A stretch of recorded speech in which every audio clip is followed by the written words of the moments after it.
So the piece I want to talk about today are the hospital gown pieces with the naranjas or oranges on them. And to start off, I need to kind of give background on what a milagro is. And a milagro is a physical representation of an intention. And I used to go to shrines when I was younger to different saints, and you would have your little charm, your milagro, and it would be in the shape of some sort of body part that needed healing. And you'd pin that onto the cloak of a saint or the wall or something. And you would put a bunch of them over time if you continued to want healing. I have a couple of them for my leg that I have many problems with on the cloak of a specific saint in a shrine in Miami.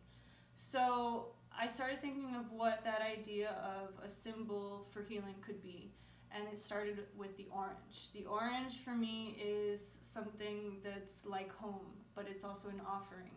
I come from a mix of New York and Miami, so I think of Miami being like the orange. It's like this tropical fruit and it's really comforting. And it's also something that can be used as an offering in a shrine, in turn of having healing or some sort of intention.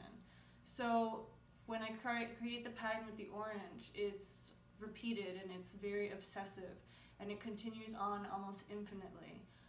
But they're hand drawn. So a hand drawn pattern allows you to see the error of the human hand much easier. And I think that the flaws and the minute details where they could be considered flaws, but they're actually giving beauty to the piece.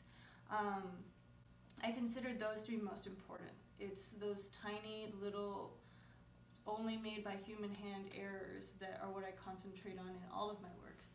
So that hospital gown specifically was worn in a procedure of mine. I go through multiple biopsies, but this one was a biopsy of a little bit greater importance. I had always used paper canvas and I wanted to start using my medical equipment, my medical supplies that had been on my body.